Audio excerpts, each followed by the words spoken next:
First of all, welcome everyone. My name is Ingrid Timboe. I am the Deputy Executive Director at the Alliance for Global Water Adaptation, and will be leading this post COP30 webinar, looking at what happened at COP from a water resilience perspective. I'm going to start out with kind of an introduction of why COP30 was important from a water perspective and kind of the history of water at a COP. Then next, afterwards, we will be hearing from the COP29 presidency from Kamala Huseynli-Abishova from the Baku Dialogue on Water for Climate Action, talking about progress that's been made over the past year and kind of next steps. We'll then hear from my colleague Chiara Christina Colombo from the International Water Management Institute on kind of a breakdown of what happened at COP30 from a water perspective. And then we will hear from a negotiator as well as the future COP32 host from Ethiopia. And then we will hear a little bit more about non-state actor spaces, which I'll talk about a little bit in my introduction as well. And then we will hear about kind of the legacy of COP30, specifically for the country of Brazil, which hosted.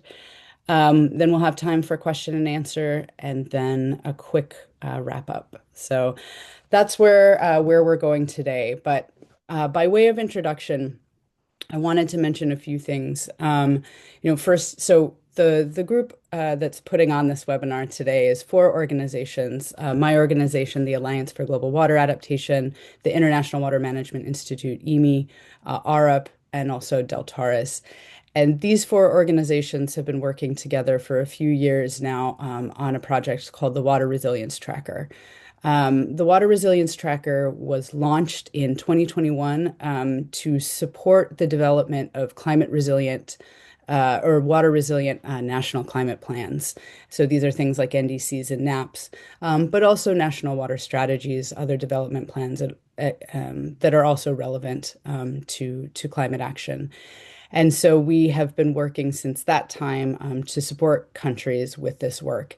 And so for that reason, that's why COP30 actually was a pretty important moment for us, and we think for water as well. Um, I'm going to give a little bit of a history of kind of over the past 10 years of how water has been included and evolved in the climate space. But really, in that kind of context of national climate planning under the Paris Agreement, we have things called the NDCs, nationally determined contributions, and also national adaptation plans. And these are the commitments that countries are making to meet both the temperature goal under the Paris Agreement as well as the global goal on adaptation. And so by looking at these plans over time, you can really see how water is evolving in a national context and how countries are thinking about water resilience in relation to their climate goals as well. So if we go back to 2015, um, when we got the Paris Agreement signed, in the end, water was actually removed from the final Paris Agreement text. So there's actually no reference to water specifically in the Paris Agreement itself. But we like to say that water is very much embedded in the Paris Agreement, whether it's in reference to protection of forests and ecosystems under the Global Goal on Adaptation, and also under the mitigation and temperature goals as well. And so at at COP21 in Paris, there was also a feeling that there was limited engagement for non-state actors. And so that would be folks like us, anyone who's not a negotiating party. So if we fast forward to COP22 the next year in Marrakesh, this is where we get the advent of the Marrakesh Partnership for Global Climate Action, which is the official platform for non-state actors. And crucially, under that, we also got a whole track for water. So water is one of the core thematic elements under the Marrakesh Partnership. And that's where we saw the first water day at a COP was in Marrakesh. If we fast forward a few more years at COP25, we got the intended nationally determined contributions, INDCs. So I was referencing those plans previously. This was the first indication that we got of what countries were planning to commit to under the Paris Agreement. And that's kind of the first indication that we got of how does water fit into these plans. And if you look at the INDCs, the water was included, but it was much more just as kind of a hazard. So there was a lot of mentions of floods, droughts, sea level rise, climate risks, but not so much about how water can actually support um, our goals related to mitigation and adaptation. So we realized at that point there's a lot of work that we need to do to make sure that we really mainstream water in a more systemic way over time. If we move forward to COP26 in 2021, that was hosted in Glasgow in the UK, this was the first kind of adaptation and resilience COP. And definitely because with this focus on adaptation and resilience, there was an increasing recognition of water's role. At this time, there was also the launch of a work program to define the global goal on adaptation. And water was already at that time positioned as a key thematic area to enhance adaptive capacity, strengthen resilience, and reduce vulnerability to climate change. So that was also the year that the Water Resilience Tracker Initiative was launched. At COP27, there were multiple mentions for the first time of freshwater in the COP cover decision, and this was thanks to the COP presidency that year, Egypt, and also several other countries who really pushed for that. So that was a big deal for us because um, it adds legitimacy to the work that we're doing to have it then listed in the cover decision. It was also the first COP presidency day on water. So Egypt really was the first kind of presidency to champion water. So that was really important. COP28, the COP presidency hired the first water advisor to advise the presidency on that process. There were two ministerial roundtables on water. And this was the year of the launch of the framework for global climate resilience. So this is the framing of the GGA, which includes water as the first priority thematic area. This also launched a 2-year work program on setting indicators for the global goal on adaptation, which just wrapped up at COP30 this year. So it was a big deal this year for the global goal on adaptation, and Chiara will talk about that a little bit more. We also got the outcome in at COP28 was also the first global stocktake, and there were multiple mentions in that of freshwater systems. So the global stocktake is basically taking stock of climate action so far under the Paris Agreement. And it urged much stronger action by parties and also non-state actors, both on mitigation and adaptation. And then we get to last year to COP29, where the Baku Declaration on Water and Climate was launched by the COP29 presidency, Azerbaijan. And we also got the Baku Dialogue on Water for Climate Action, which the next speaker is going to talk much more about. So that kind of brings us up to COP30. COP30, we have new NDCs. This is now the third round of NDCs, so countries need to update their commitments periodically to make them stronger. And so we're seeing, again, how countries are enhancing their commitments related across the board on mitigation and adaptation. And also we can see how water has evolved as well over time. And before I wrap up, I just want to, on that note, this group, the Water Resilience Tracker Initiative, launched a new publication at COP30 looking at the evolution of water in the NDCs and NAPs over the past 10 years. Hopefully, we can share that in the chat. If not, we'll figure out a way to share it with you afterwards. But this report, again, is kind of looking at, like I was saying, the evolution from kind of looking at water just as a risk, but now looking at water more as an enabler, a cross-cutting enabler of resilience. So I am not going to talk any more about COP30 because that's coming up with our next speakers. So with that, I think I will hand it over to Kamala. Thank you very much, Ingrid. Thank you for this brief recap of past COPs. I like how you put water across 10 years. Um, uh, it makes me happy. Um, Yes, indeed. As we assumed the presidency, we had this diligence of contributing to the global cause and contributing in a way that we wanted to highlight the issues that have been missing from the platform, have not been sufficiently addressed under the climate platform. So for us as a downstream country, where around 70% of our water resources are formed beyond our borders, we experience climate-induced, and not only climate-induced, but also climate-induced water disruptions and shortages, the declining level of the Caspian Sea that we not only take as part of our nature and element of our geographic location, but also as a cultural heritage, as something that we identify ourselves with. So the drastic depletion of the Caspian Sea is also an issue in this region. And we wanted to address this. We looked at how hydrological cycle is being disrupted due to the climate change, and we wanted to bring this up. So we see that water hasn't been addressed as much as we would like it to be addressed before us, but also we wanted to build on those few success examples that you have already covered in your presentation and kind of keep up the momentum on water and try to maintain it on this platform and keep it going so we don't miss it in the future. So with this in mind, we presented the Declaration on Water for Climate Action, which in turn launched the Baku Dialogue on Water for Climate Action as a platform that will ensure continuity across COPs on water and climate, and also its interlinkages with biodiversity, desertification, and in general, the triple planetary crisis. So this is something we had in mind. The declaration builds on 3 pillars.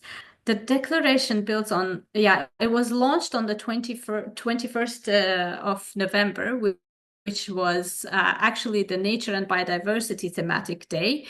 Our Water Day was a bit earlier, but we deliberately intended to launch this on the water on the nature and biodiversity to demonstrate how water is actually part of nature and how you correctly said it's part of solution. It's an element of nature, and it is not a hazard, but it is rather a solution for mitigation and adaptation efforts for global climate resilience. So it builds on 3 pillars on building dialogue and partnership across countries.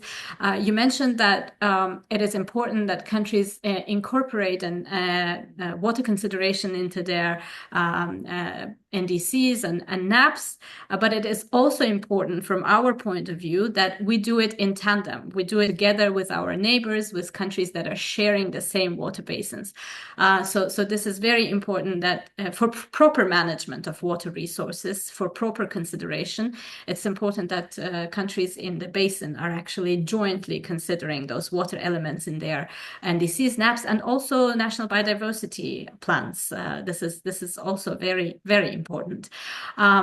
Another element is the scientific evidence that we need to bring more science into this conversation to actually understand what we are trying to manage in order to be able to manage it properly. So we want to bring understanding of how climate impacts the global hydrological cycle, the regional specific hydrological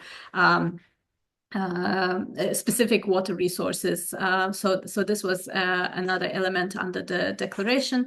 And finally, policy action. This is what we are talking about. This is about really mainstreaming water in various action plans in the region, globally, and also domestically. This is what the platform is encouraging. So yeah, the initiative was developed in partnership with UNEC, UNEP, and WMO, and we signed here in Baku at COP29 an agreement with UNEP on actually hosting this platform. So UNEP is kind of implementing this now, but also with support of UNEC and WMO. And actually, those 3 pillars that we have discussed during this year, we have together developed 3 work streams that are building on the elements of the declaration, that is the partnership and science and policy action. And each of these UN entities will be responsible for this dimension. So UNEP will be in charge of general oversight and partnerships element. UNIC will cover the policy action element, and WMO will be responsible for the scientific work stream for building science. And this is based on the comparative advantages of these UN entities, what they're best on doing and have already been doing and will continue to do it through this specific initiative. So next slide, please.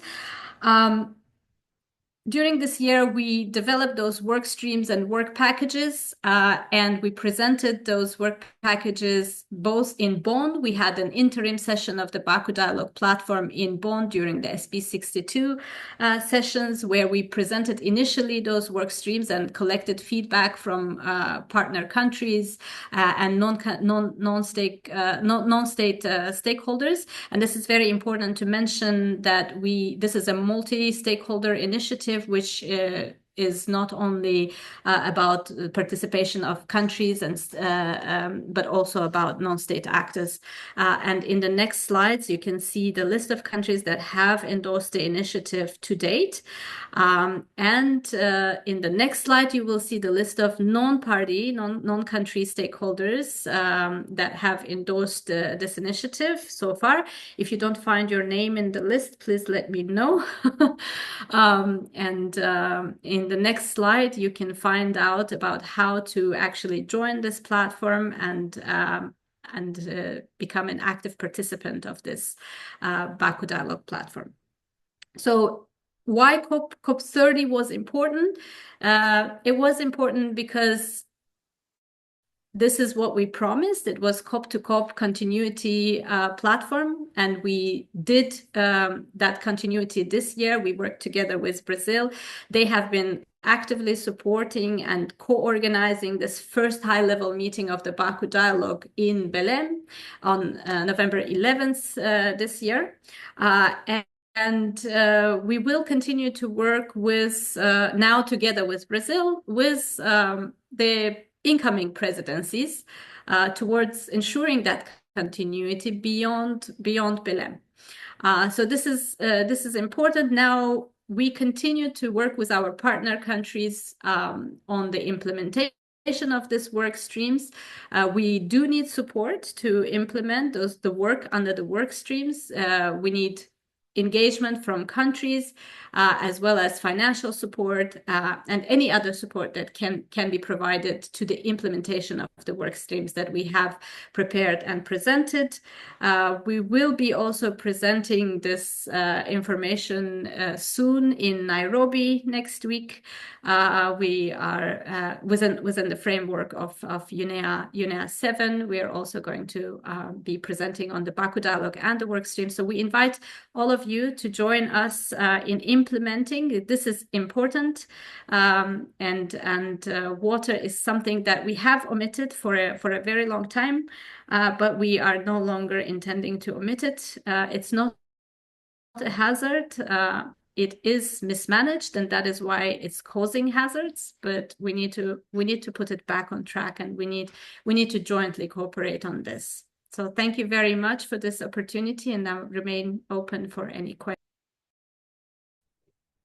Thank you, Kamala. Thank you so much. And I always, every time I have the opportunity to thank you personally, I think probably everybody on this webinar knows you at this point. If they don't, they should, because you're such a force for water in the climate space, and your personal commitment to this over the past couple years should should never go unrecognized. I know it's been a really really intense job, but you have done such amazing work, and really we are happy to promote and support the efforts of the COP29 presidency as much as possible. So please do check out Thank you. please do check out the resources that she shared. So next, we're going to switch over to talk a little bit more about exactly what happened at COP30. So to give perspective, an on-the-ground perspective, we're going to hear from Chiara Christina Colombo from the International Water Management Institute to talk about, summarize what happened from a water perspective at COP30. Chiara, floor is yours. Thank you. Thank you, Ingrid. So as already shared by Ingrid, she already made a sort of an introduction on why COP30 mattered. I'm going to also dive more into what happened at COP and putting a little bit of a water feature and also connection with the Water Resilience Tracker project that she also mentioned. So I have a lot to cover. I will be a little bit quick with the slides. It was the first Amazon COP. It was renamed by Lula the COP of Truth. Also before COP, it was also named as the Implementation COP. It also marked the 10-year anniversary of the Paris Agreement, and it was also held in the same country that held the Rio Earth Summit in 1992 that created UNFCCC, and also in a way also gave us the idea of the sustainable development. It is so the expectations from this COP were extremely high on adaptation, on climate finance, on fossil fuels, and we will talk about that in the next slide. And especially in a context where climate impacts are intensifying, and most of them are water related, and that also links to what has been said earlier. Next slide, please. So this is a big picture, very like a sort of synthesis of what happened at a glance. So it is a sort of a mix between wins and shortfalls. As you can see, we have wins under the adaptation agenda, adaptation finance, the GGA, Global Goal on Adaptation indicators adopted that were already mentioned, a just transition mechanism, the fact that trade was formally included in climate negotiations and discussions, and that's also a result of the international what's happening internationally in international geopolitics, and also new initiatives were launched. Big shortfalls are on the fact that we don't have an agreed fossil fuel phase out, and fossil fuels do not even appear in the agreed documents and decisions. There is a delayed finance timeline. So it's true that we have adaptation finance that is increasing, but at the same time, the timeline is a little bit long and not responding to the urgency. Indicators also have some issues, and we will go into that. And the roadmaps, and some of the roadmaps that were created by the COP presidency are set outside of UNFCCC processes, mainly the fossil fuel one and the deforestation one. Next slide, please. So again, this is just to go more into detail on the fossil fuels, let's say, unsuccess, where the world fell short, despite a strong push from more than 80 countries that were led by Colombia. The COP30 didn't succeed in including that in the final agreement. Brazil, as I said, introduced 2 roadmaps on energy and deforestation, but they are outside of formal COP decisions and processes. So there were major critics about how implementable, actionable this package is felt by also the countries, but also like civil society. Next slide. As I said, adaptation agenda has seen a big breakthrough. It's also named, this COP has been named many things. It's also been named as the COP of adaptation based on the success that this agenda has had in the discussions. The most substantive was the indicators. So the countries adopted the 59 indicators under the Global Goal on Adaptation. These indicators span water, food, health, ecosystems, infrastructure, as well as dimensional targets that are related to vulnerability, risk assessment, reporting, and monitoring. There are concerns about the clarity, the national relevance, and the revisions, as well as the fact that also means of implementation as well, because many of these indicators have a sort of a economic and financial dimension, and so that would put a big implementation challenge on countries in order to report on them and be successful. On finance, agreed, as I said, COP30 agreed to triple adaptation finance by 2035 under the Global Mutirao framework. So the Global Mutirao was the main sort of package cover decision that of COP30 presidencies for Brazil. The broader climate finance mobilization goal is set at $1.3 trillion per year by 2035. There are new tracking mechanisms and ministerial roundtables in order to monitor progress around those goals. But the core issue is timing, as well as we know that vulnerable countries need finance urgently, and there is, as I said, a big criticism about the timeline. Next slide. Again, on finance, this is more going in the detail of what are the major gaps that remain. The 2035 timeline is too slow. The baseline for tripling remains unclear. So the real volumes of what that finance will look like is uncertain. Adaptation needs in developing countries already are huge. And so we're also like looking at how that might increase with time, and so that goal might not be consistent, which is not consistent at the time, but it might increase in the future. The GGA indicators are voluntary and sometimes technically difficult for some countries to assess and for national systems. And so that also sets a risk of weak implementation. There are also barriers in accessing climate finance with limited grant-based options for countries, for especially least developed countries. And also the role of private sector is a little bit it's a question mark, and it's still being discussed. So what's the role that private sector might play in this system and in this framework? Next slide. So what this means for countries, and maybe also the negotiator that is attending can confirm or not confirm what I'm saying, but this what it means also in practice truly.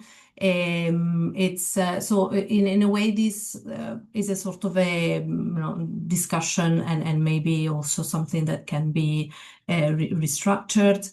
Updating, so aligning NDCs and NAPs updates with the COP30 frameworks to position the country for future finance opportunities.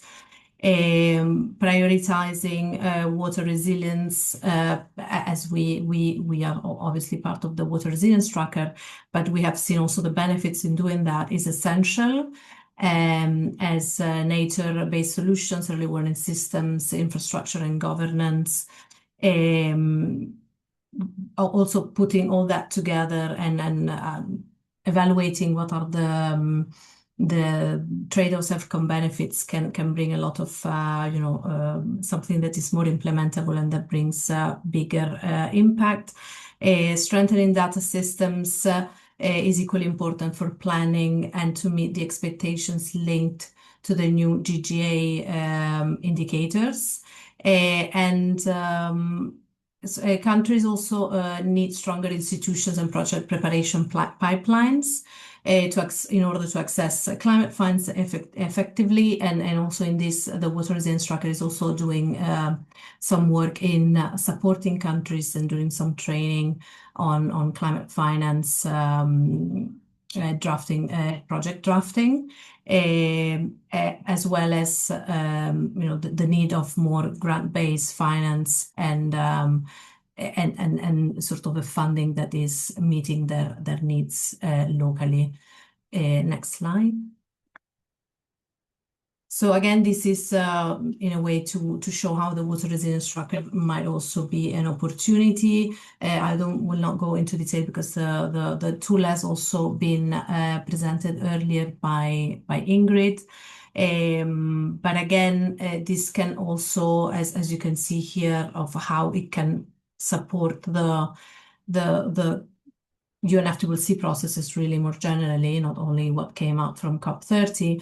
It is a tool that can also support countries in doing that sort of internal assessment, and also make a business case for adaptation, climate finance internally, and be able to implement and action the commitments that have been included by countries and their NDCs and NAPs. Next slide. So looking ahead in the next year, so the COP30 also established under the Global Goal on Adaptation, established a 2-year technical refinement process under the name of Belem Addis Vision on Adaptation, which will end at COP32, that will be hosted, as already said, by Ethiopia. Countries also will need support to operationalize and in a way understand what it means, what these indicators will mean technically at the country level, and test those indicators. Again, there was the launch, as already mentioned, the launch of the Global Implementation Accelerator to assist countries in the translation of the climate plans into action.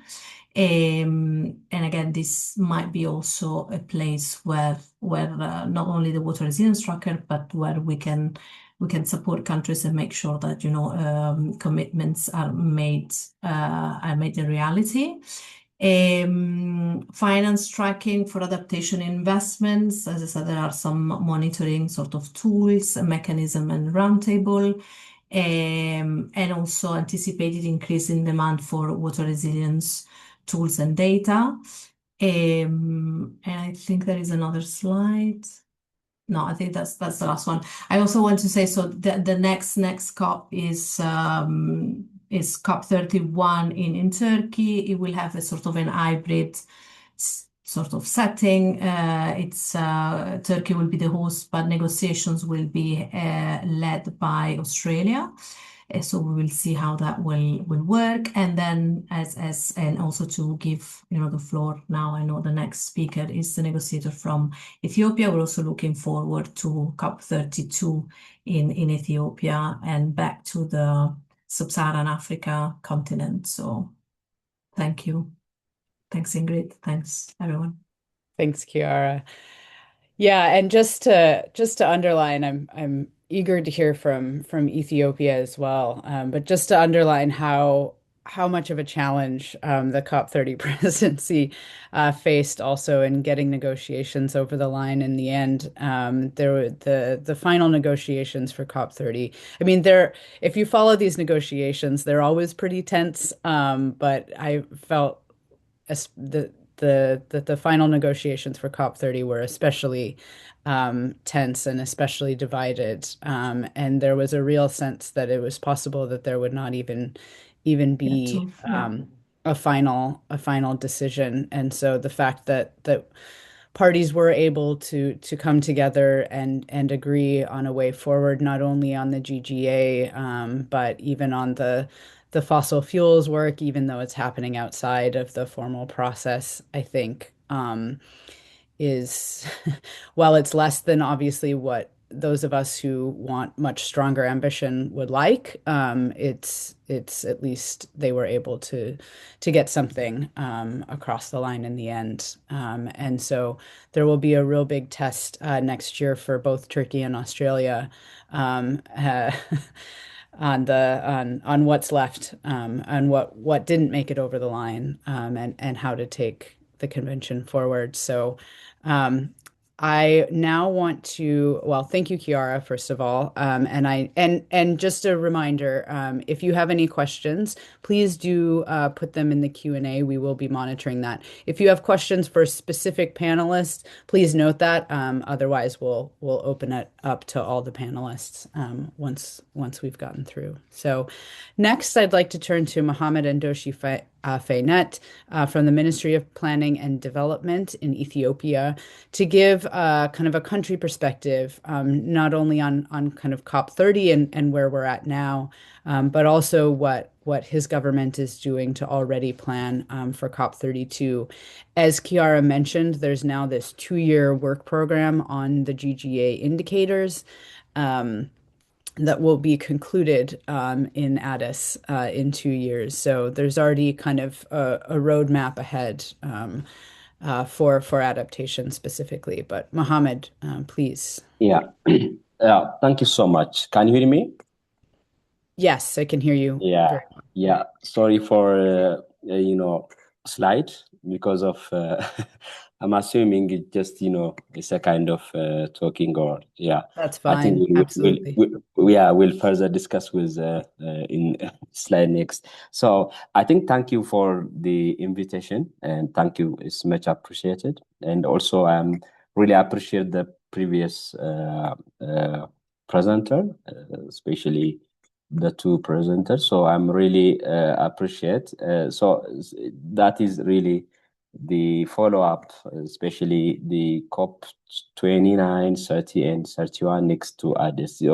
So I think in terms of climate change, especially Ethiopia is more committed in terms of tackling the impact of climate change, especially as last 6 or 5 years we are so much committed in terms of combating the impact of climate change by especially as His Excellency our Prime Minister Dr. Abiy Ahmed working with great work with at the national context. Every citizen has working on it, especially planting trees. It's more than 48 billion seedlings up to 6 years, which is really, really significant change in terms of ecosystems, in terms of ecology, as well as particularly the vulnerable ecosystems is restored, and also making some livelihood diversification of related with some vulnerable community as well as the ecosystem. Especially we have various policies and strategies regarding the implementation context of the climate change. Particularly, we have the National Adaptation Plan, which was importantly submitted with UNFCCC before 8 or 9 years ago. But we are prepared in 2017 for the National Adaptation Plan, which is focusing on 8 the most priority sectors. Like as you say, one of the sectors is agriculture, water and energy, urban, transports, health. So those sectors are implementing in terms of the impact of climate change. We have around 18 adaptation options, which is implementing across those sectors, the priority sectors. Like for instance, in terms of adaptation, in terms of making knowledge management systems, enhancing the adaptive capacity of the sectors, as well as institutional and technical context. So I think even we have NDC2. Previously, we have submitted NDC2 in 2021, which is integrated with the previous NAP, as well as we have within NDC, we have, around 10 priority sectors, which is including the climate information systems, as well as the disaster risk issues. So that based on that, I think we already enhanced 14 adaptation options, because I previously mentioned that within the NAP, we have 18 adaptation options. Because of the challenge, because of the interventions, this is enhanced more than 2 times, like our NDC2, which is 40 and 40 adaptation intervention. The time is through, we have submitted our NDC3, which is before 4 months ago, especially focusing on adaptation as well as mitigation. I think with this we can have some stock take assessments, the previous NDC1 and NDC2. Because of the gap, we can fill it with NDC3, particularly regarding the climate related, like for instance, we are focusing on climate health issues, children issues, the loss and damage issues, which is previously is some gap on it. So I think such a policy, even we have long-term low emission development strategy, which is focusing on aligning the NDC as well as the National Adaptation Plan. The same is true. We are particularly climate resilient strategy, which is focusing on, like for instance, water and energy sectors, which particularly sectoral context, having the water, energy, climate resilience strategy, which is focused on adaptation and the resilient issue. So I think this issue have even in the national context. Not only for this, we have some experiences in the continent, in Africa context, which is focusing on, as you know, we have different initiatives, which is particularly focusing on the national determined contribution commitment. Especially we have green legacy initiatives, which is led by our His Excellency, our Prime Minister, which is from the federal context up to the grassroots level. Every citizen is participated with in terms of seedling, planting seedling, as well as, making some restoration in terms of the green status. So I think, especially for the COP32 hosting, we have already started prepared with chair of, or with coordinated by His Excellency, from the Prime Minister up to various ministry contexts. So I think we have already started, and we have good like team organizing teams and other related issues based on the previous COP, like from the COP preparing, like for instance in COP2 to 25, 26, up to 20, COP30 and others. So we can have some plan, and which is discussing with various stakeholders. I think this will be will proceed based on the plan and the procedure which has already started. So I think such kind of experience will be enhanced, especially as you previously mentioned, in terms of adaptation, in terms of mitigation, in terms of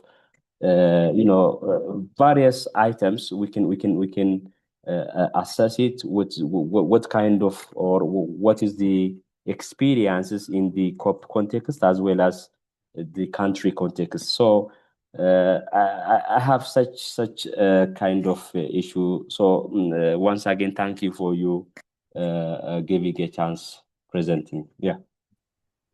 Thank you so much, Mohammed, and thank you for giving a very tangible example of kind of how Ethiopia has been developing your national adaptation planning over time and doing that enhancement process that we talked about. It's often difficult, I think, for non-state actors such as ourselves to kind of conceptualize exactly what the process looks like for countries. So it's always good to hear kind of how a country is thinking about enhancing its adaptive capacity over time. So thank you for that. And yeah, we'll be looking forward to hearing more details about COP32 as time moves forward. And I'm sure, particularly on the adaptation issues, that COP32 will be another kind of big moment for adaptation. So I want to switch now from the kind of national country perspective to the kind of non-state actor perspective. And so we have my colleague Martin Schuler from ARUP, who's going to talk a little bit about what COP30 looked like from a non-state actor point of view and his kind of thoughts on how we go forward. Martin, please. Yeah, thank you very much, Ingrid, and very pleased to be here. Good morning, good afternoon. I'm calling in from London. So my name's Martin Schuler. Hopefully you can see my slides. Yep. So I'm taking a slightly different perspective. ARUP is a non-state actor, but also we're a private entity. We're a private company. So perhaps we can look at it through the lens of a private company and what we can do to help move or influence the agenda in a very, very small way. But here's some examples of what we get up to. So I'm based in London. I'm the London Water leader here. I also look after the global water resilience business for the firm. So you'll see in a moment or two, we are an international firm. And really, we're about the built environment. So we're engineering consultancy, but also we have technical services here. We have business analysts as well, and we're understanding of finance, and we bring all that together for different projects. We are a global company, headquartered in the UK in London, but you can see from this slide the type of countries that we're operating in, and above and beyond that, we're active in many, many other countries. These are the countries that we have offices in, 95 or so. But I think it's that sort of global view that is of interest for ARUP. We are owned by the staff, which is slightly different from some private entities. So effectively, we have no external stakeholders or investors. So that means that we can direct our resources where we see fit.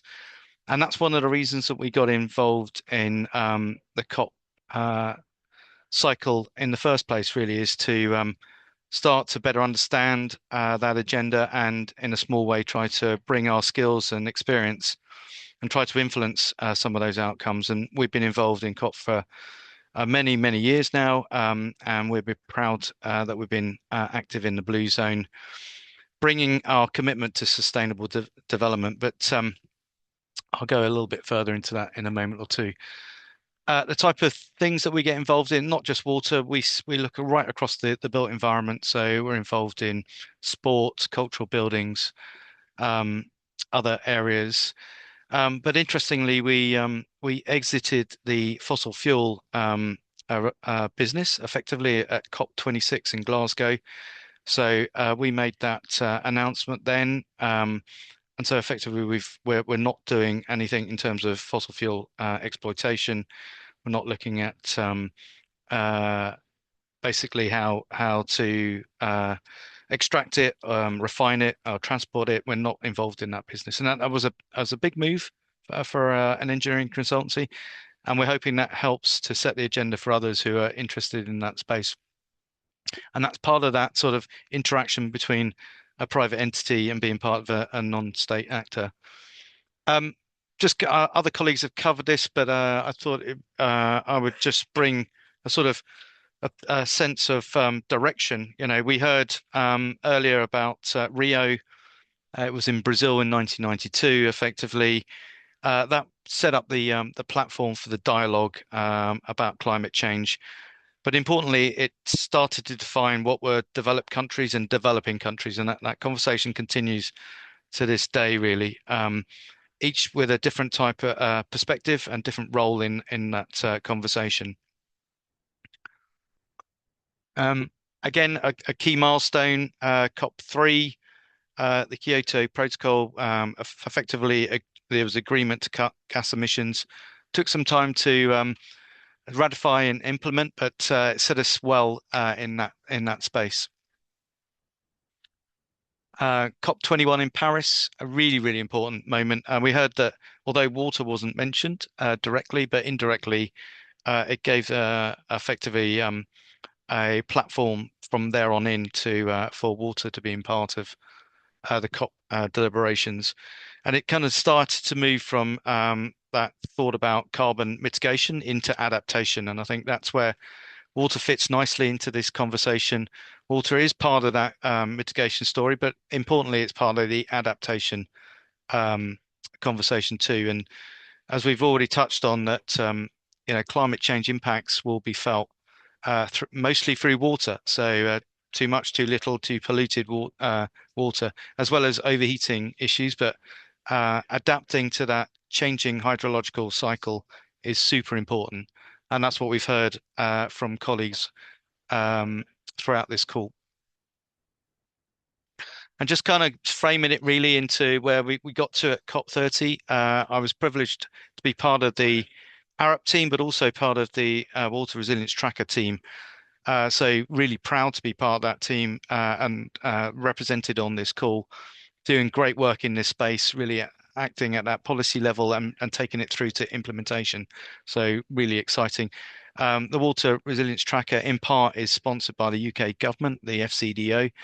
So thank you for their foresight too, in terms of understanding how water fits into this space. An unfair picture perhaps for COP30, but I think it draws the sort of challenges that this has been a tricky journey throughout. And I think you've been picking up through other speakers about this, that it's the right sort of direction of travel, but it does hit some bumps along the way. And maybe just really taking a kind of personal view and maybe giving a flavour to those who haven't had the opportunity to attend a COP or been within the blue zone.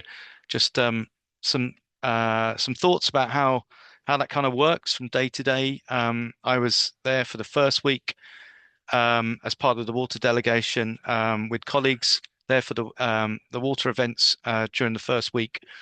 And we had a water pavilion there. So that was a great place to bring together the water community, water for climate community. So thinking about water issues.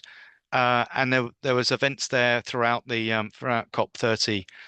If you like, there was sort of base camp there for a number of the presenters and those involved in the water space throughout those 2 weeks. It's an absolutely huge event. Some sense there, the map on the bottom right, what the pavilions are in the purple space, and there's lots of other areas there where the official dialogues are actually undertaken. But there's a lot of interaction space, so there's an opportunity to help influence that conversation. And maybe, going back to why we as Arab were there, we're part of the Water Resilience Tracker, but it's part of our DNA really to help in that sort of sustainable development space, to use our engineering experience and expertise to try and help influence that agenda in a very small way. So we were there with colleagues across energy, water and climate and sustainability, not just in the water space. So we're able then to support each other having those conversations, because water touches each one of those things. I think we've got to think of water in its widest context when we think about COP. We've got to think about water as part of a system of systems, but how does water interact with food and agriculture? How does sustainable development and green energy perhaps touch on water? So all of these things are interconnected, and we shouldn't think of water in a particular silo. I mentioned, and other colleagues have mentioned, the water resilience tracker, and there's lots of resources available. You can see our forward motion there. Really proud to be part of that team. But also we were there in a small way there to help the climate champions team. So effectively helping that space around for non-state actors.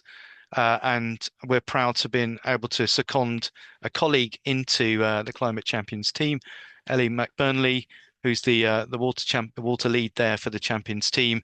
She's in the middle of that picture on the bottom left there, and also there in action on the top right. So she was particularly busy over the period. So well done to her and the climate champions team.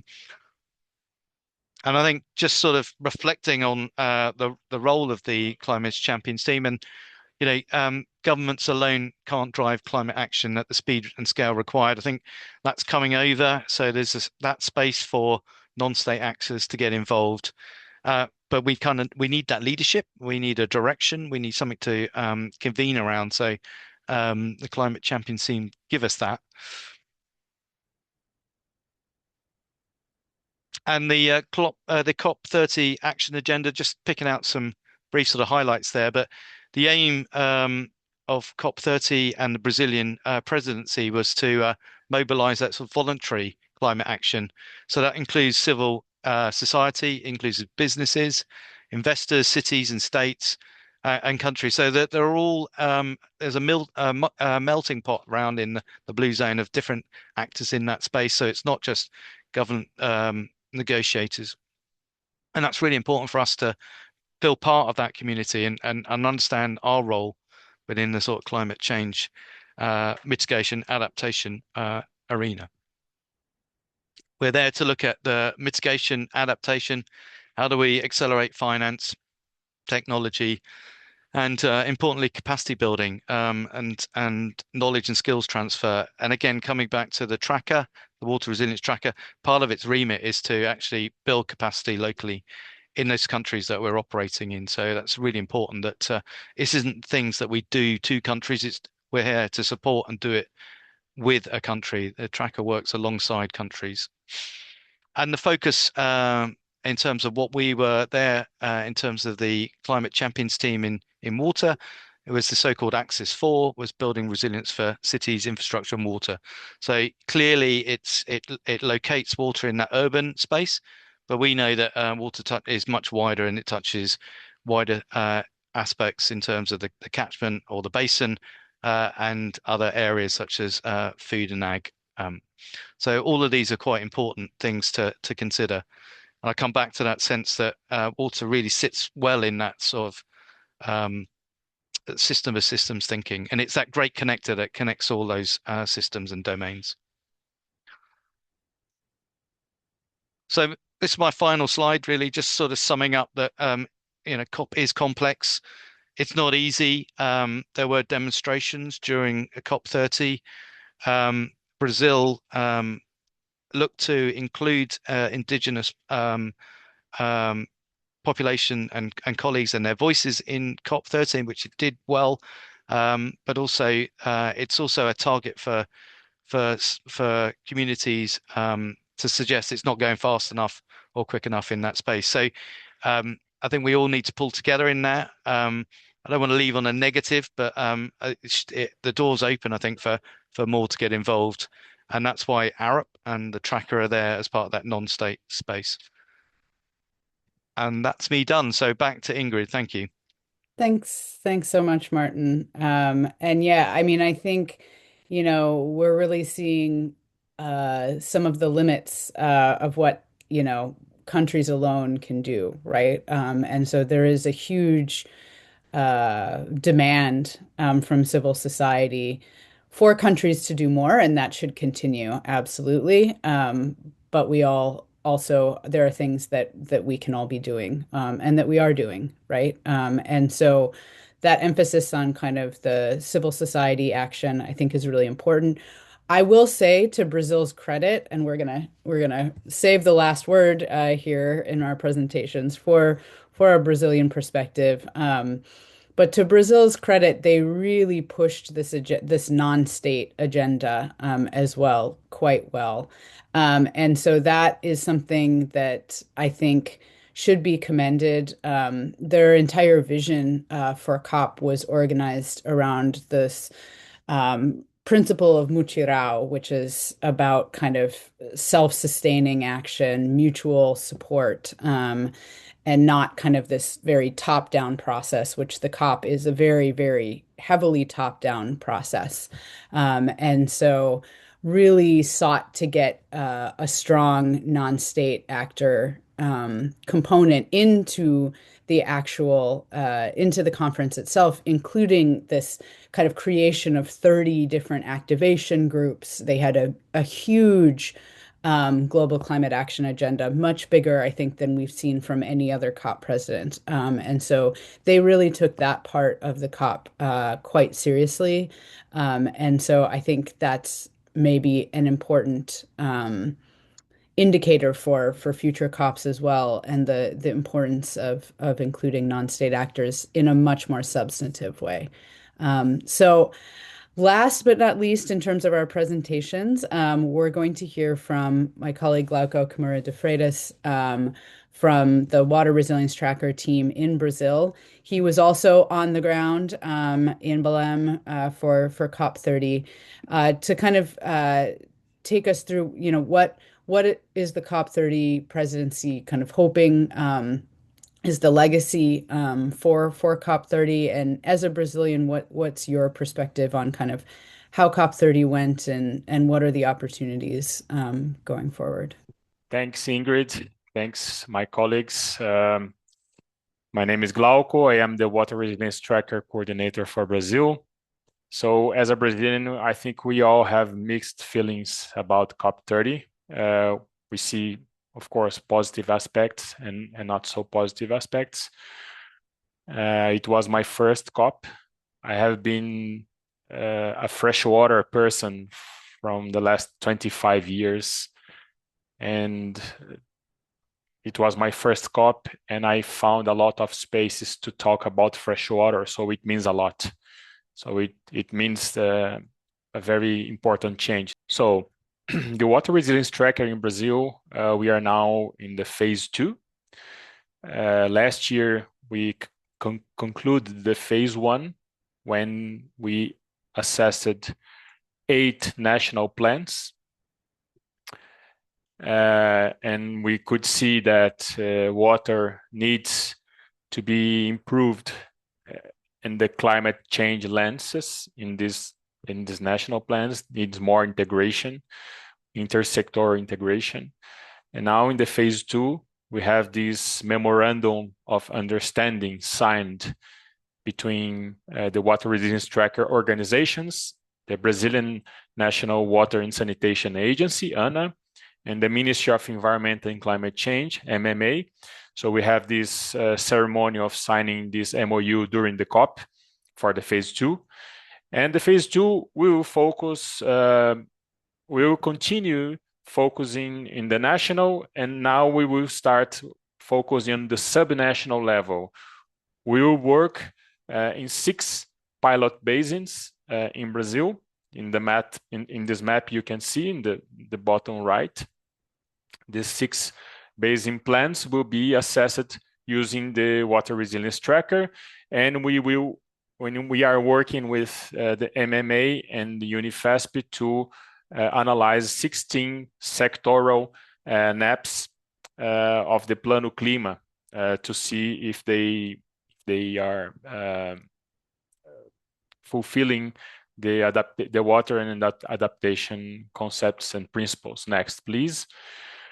So I think, in my perspective, we have a clear recognition of the central role of water in the adaptation agenda. So this is a climax situation that came from the Baku dialogue that was well presented by the colleague here, Kamala.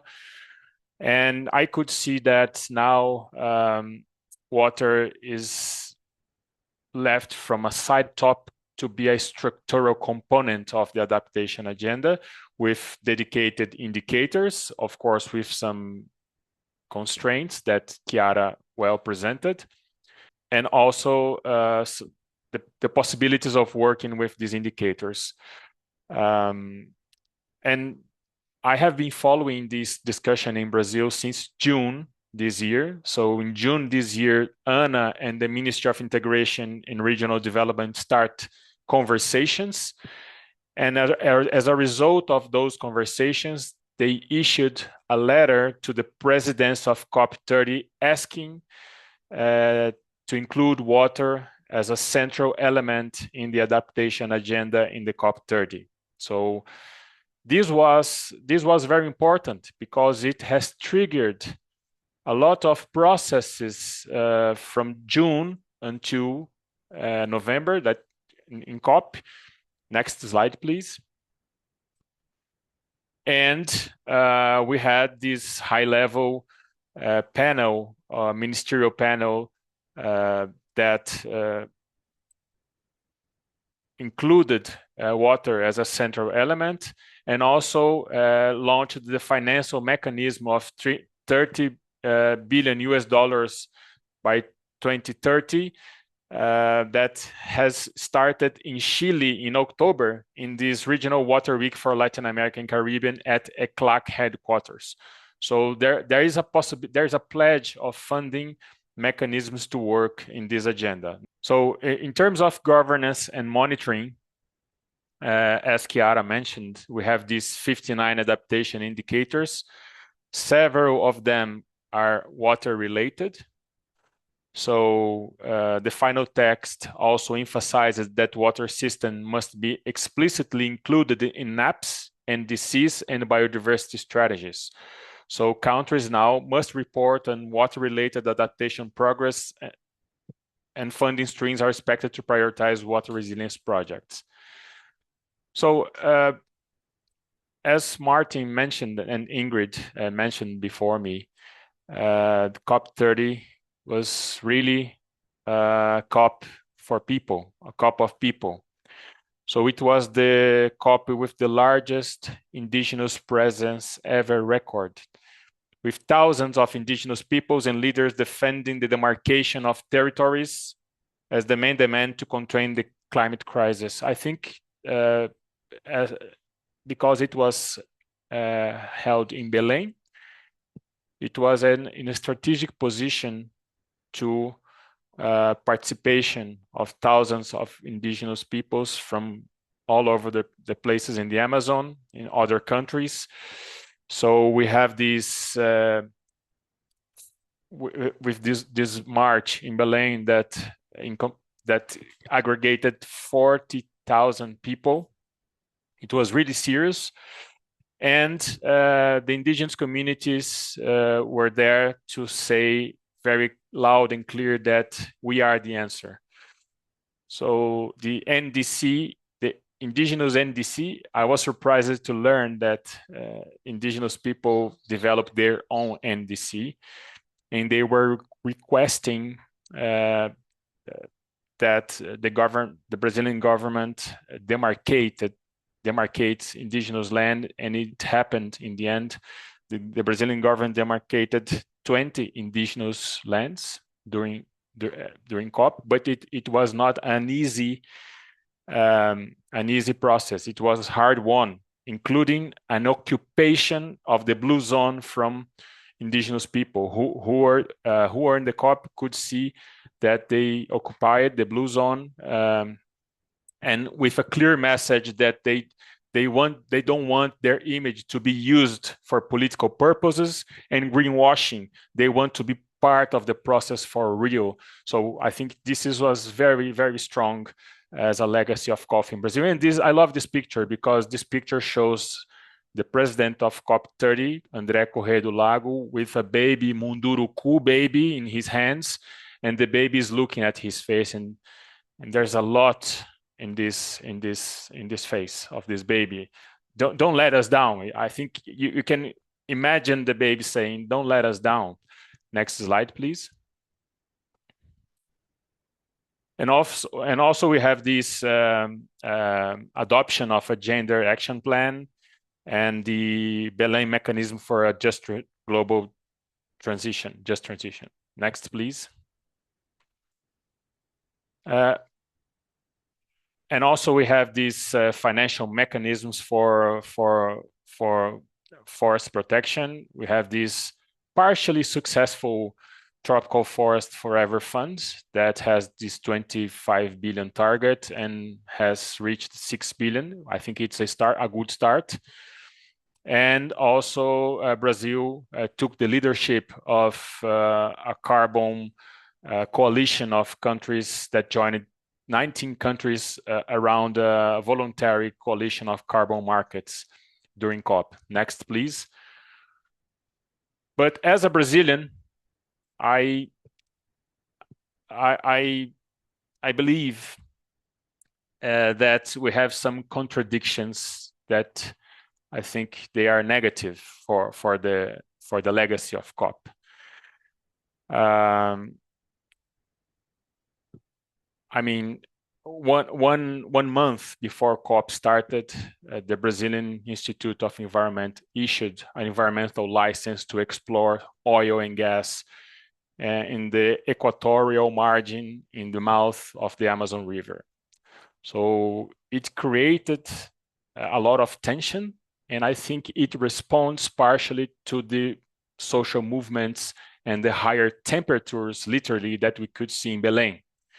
So it was a very inappropriate moment, and I think this is a contradiction, because as a host, Brazil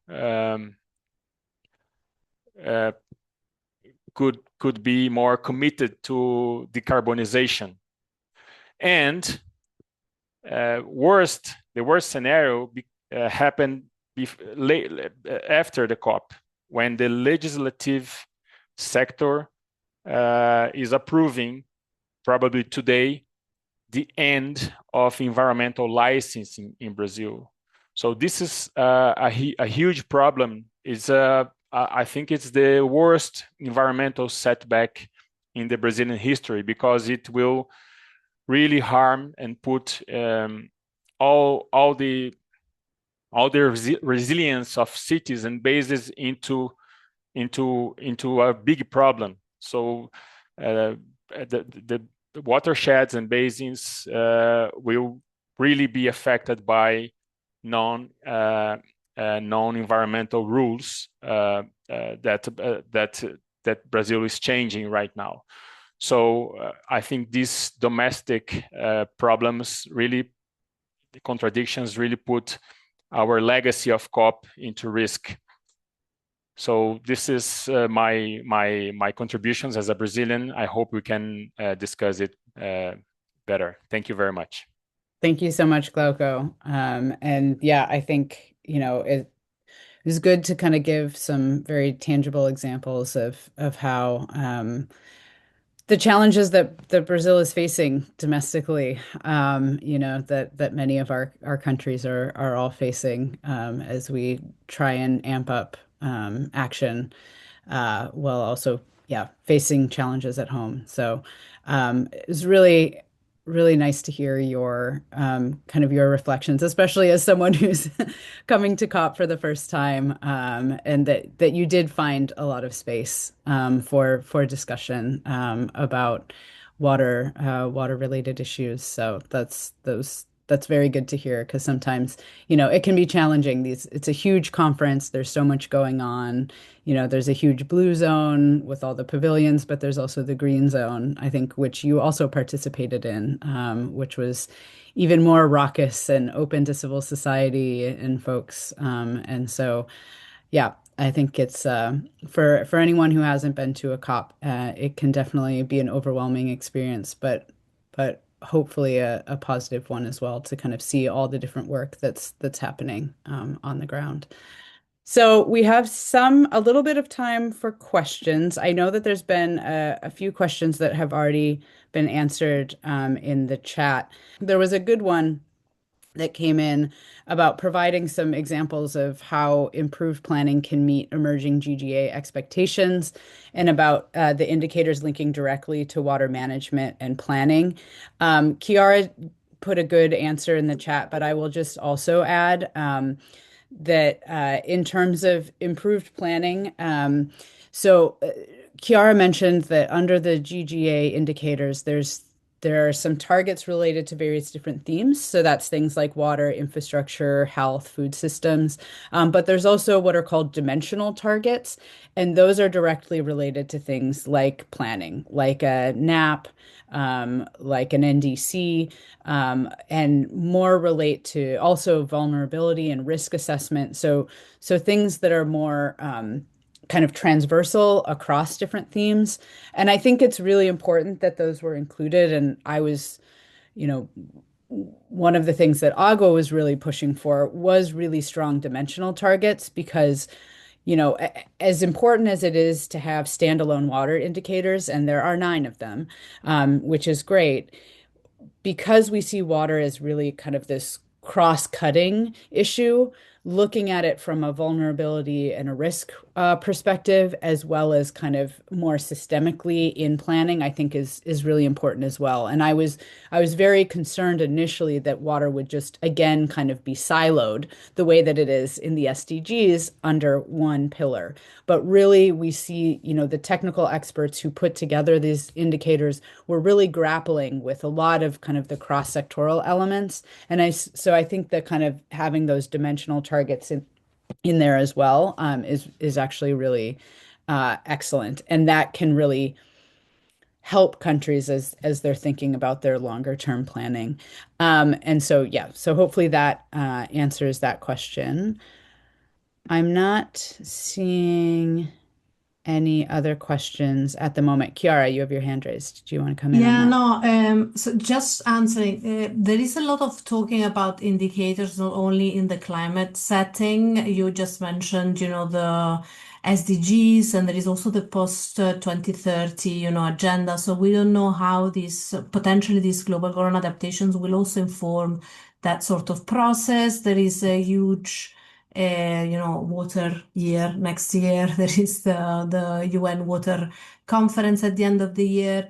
So again, trying to bring all those indicators together and try to bring, sort of alignment across, the different contexts and the different, scenarios. Will it be, climate, ecosystems with BMGF? Will it be Sendai framework? It's really important because in a way it helps also countries to have a clearer, idea of what they should do and what they should report on.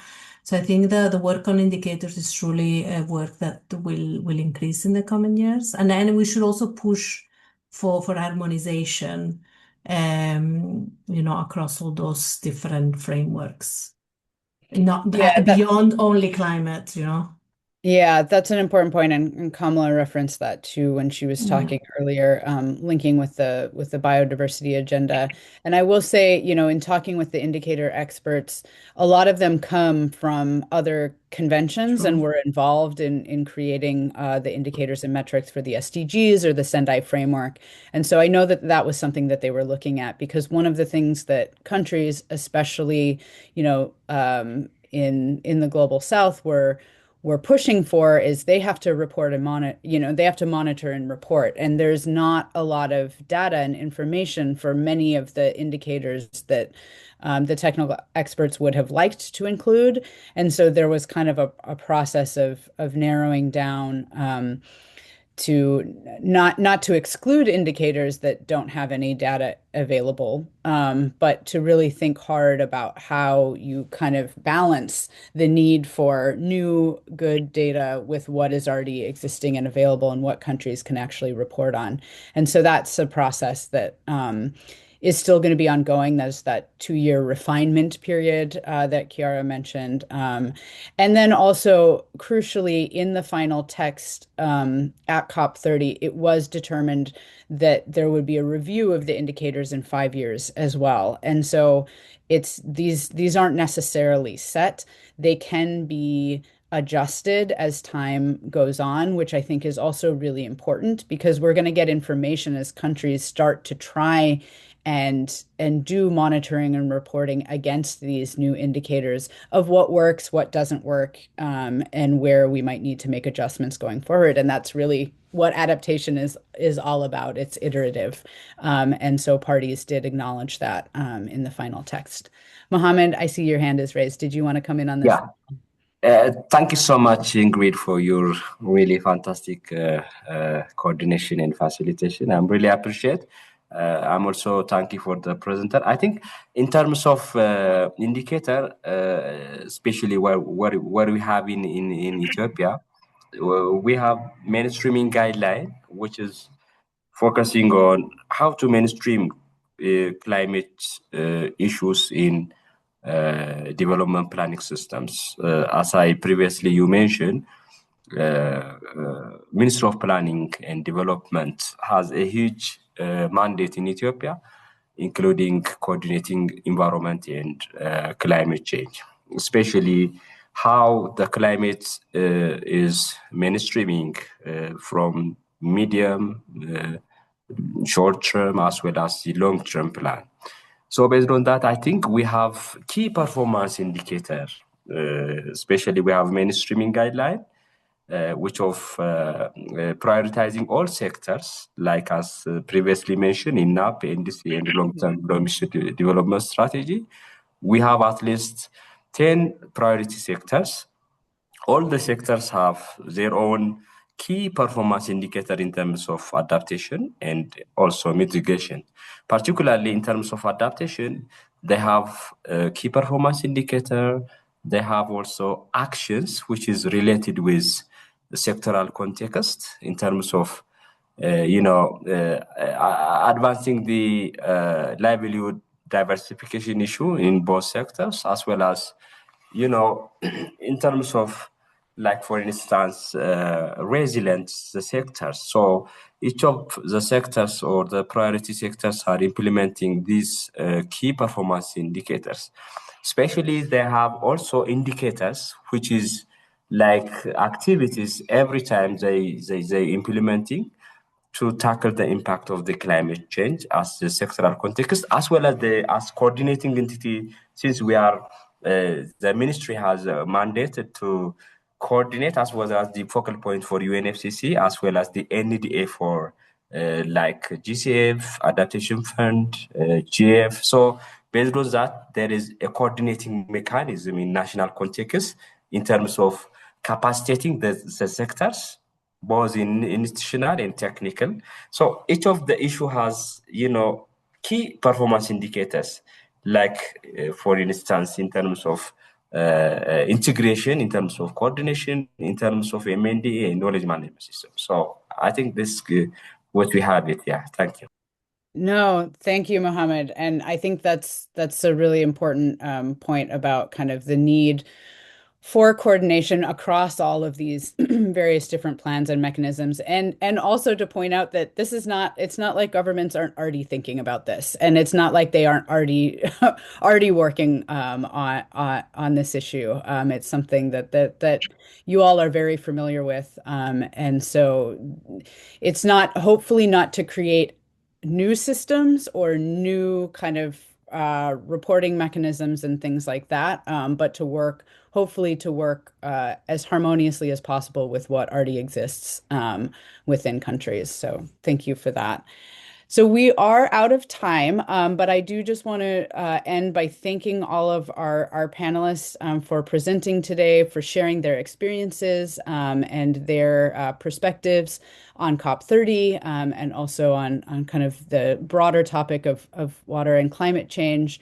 And just to say, as Chiara kind of alluded to, 2020 2026 is going to be a big year for water. We have the UN 2026 Water Conference happening at the end of the year, which will really be kind of starting to look forward, not only to the SDGs in 2030, but also what comes next and how we kind of think about integrating broader issues of water resilience across climate, biodiversity, sustainable development, disaster risk reduction as well.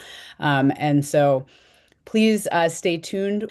Thanks, everybody. Thanks for joining today. And yeah, have a good week.